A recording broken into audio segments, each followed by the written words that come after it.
Sir मेरा 2 सवाल था वैसे। पूछे, पहला तो पूछे। पहला अगर हम होली केवल अपनी वैसे खुशी के लिए मनाना चाहें तो क्या मना सकते हैं अगर पौराणिकता को ना देखें?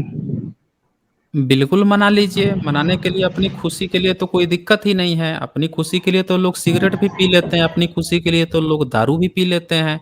अब कोई हमसे पूछे कि ये दोनों चीज़ सही है, तो गवर्नमेंट ही खुद बोलती है कि ये हानिकारक है स्वास्थ्य के लिए। स्वास्थ्य के लिए तो वो भी हानिकारक लिखती है। गुटखा-वुटखा भी लोग अपनी खुशी के लिए खा पी लेते हैं, उसपे भी लिखा रहता है कि injurious to health, injurious for health ऐसे जो भी लिखा रहता है। तो ये मनाने की बात वो नहीं है कि आप मनाएँ ना मनाएँ, यहाँ पे आपको बेसिक चीज़ समझनी है कि आप त्योहार ही मनाना है, तो आप क्यों ना अपना त्योहार मनाएँ। उन त्योहारों को मनाएँ या इसी दिन को उस तरह से आप एन्जॉय करें जिसमें आपकी जो शोषण की जो गाथा किसी ने लिखी है, वहाँ वो चीज़ मिटे और आपकी गौरव गाथाएँ सामने आएँ। आपके लोगों की जो चीज़ें हैं वो सामने आएँ। आप यहाँ पे आपके जो महापुरुष हैं उनकी किताबें डोनेट कीजिए ना, लोगों को दीजिए, बाँटिए ना आज के दिन खुशियों में। लो भैया पढ़ो, घर-घर में पहुँचाएँ। आप मिलिए-जुलिए, कोई आयोजन कीजिए आज के दिन, लोगों को बटोरिए, उनसे कुछ इस पर बातें कीजिए, डिस्कशन कीजिए, इसी बहाने उनसे मिलना-जुलना हो जाएगा। तो इस आप सेलिब्रेट कीजिए ना आज के दिन। ये तो बिल्कुल ज़रूरी है कि आप सेलिब्रेट करें। आज ही के दिन जब सब लोग सेलिब्रेट कर रहे हैं, तो आज के दिन आप भी सेलिब्रेट कीजिए ना। लेकिन तरीका अपना वाला चूज़ कीजिए ना, आप उन्हीं का क्यों चूज़ करेंगे, जिसके कारण ही हमें हज़ार सालों तक झुकना पड़ा, हमें हज़ार सालों तक जो है लूटा गया, बर्बाद किया गया। तो जो शासक है, जो शोषक है, उसी का हमें क्यों सेलिब्रेट करना है? हम अपना सेलिब्रेट करेंगे ना, आज ही के दिन करेंगे ना। जी दीपक जी। विश्वकर्मा। और मेरा दूसरा सवाल ये था कि जैसे आजकल न्यूज़ चैनलों में और सभी यूट्यूब पे बहुत सारे गौमूत्र और गाय को लेकर बहुत सारे ये फैलाए जाते हैं कि गौमूत्र में साइंटिस्ट ने ये खोज की कि ये बहुत ज़्यादा फ़ायदा होता है इससे और गाय ऑक्सीजन ग्रहण करके ऑक्सीजन देते हैं, बड़े-बड़े चैनलों पे दिखाया जाता है। क्या वास्तविक में ये सही होता है? नहीं, मैंने आज दिखाया ना स्ट्रीम में कि जब एल्बरूनी आया था, तभी से गोबर खाने की प्रथा जो है, मूत पीने की प्रथा शुरू कर दिए थे ये लोग। उपवास रखते थे, बौद्ध मार्ग में तो उपवास है नहीं, तो जब वो उपवास नहीं करते थे, तो उपवास कुछ लोग शुरू कर दिए थे 11th सेंचुरी तक। तो जो उपवास करते थे, वो अपना उपवास खोलते थे, गाय का दूध लाते थे, गाय का मूत लाते थे और उसका गोबर लेकर आते थे, टट्टी लेकर आते थे। तीनों को मिलाते थे और उसको खाकर अपना उपवास तोड़ते थे। अब सोचिए उस समय कौन-सा मॉडर्न साइंस था? उस समय था क्या कुछ परीक्षण करने का, पेटेंट कराने का, चेक करने का कि इसमें पौष्टिक है कि नहीं है?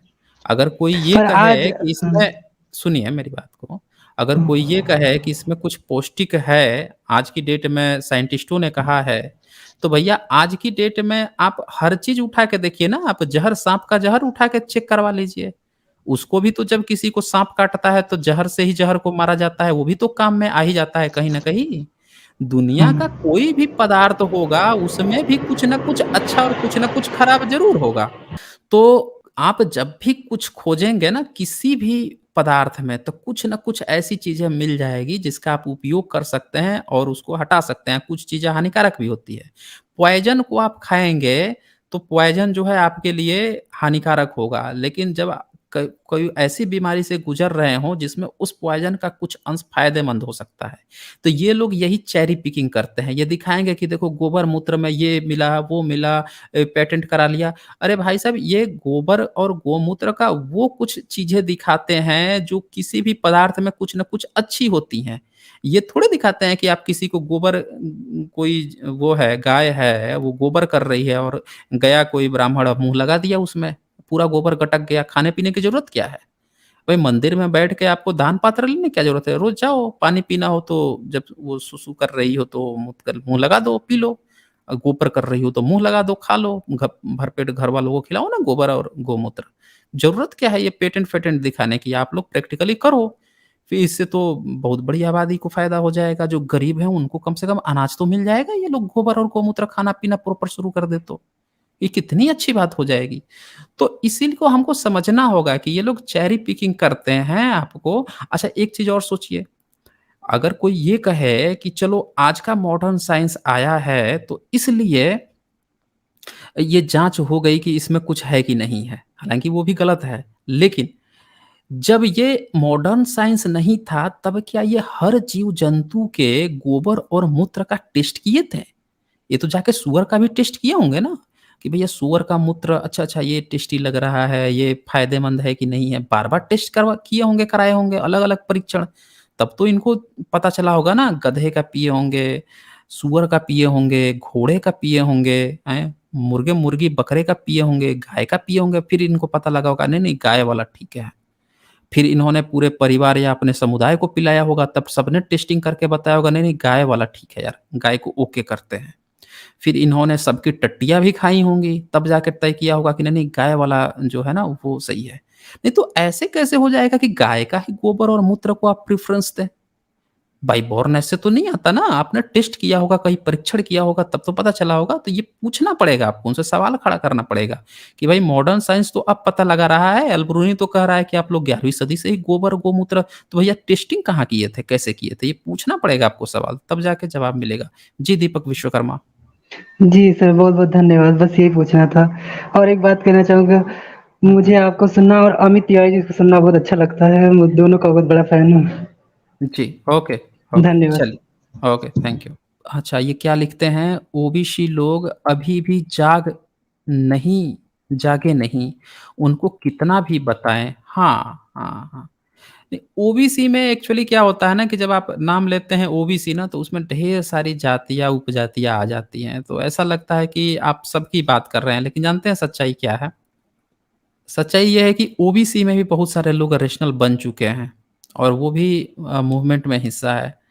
ओबीसी में कुछ वर्ग है जो बुरी तरह से फँसा हुआ है और उसको लोग फँसाए हुए भी रखे हैं।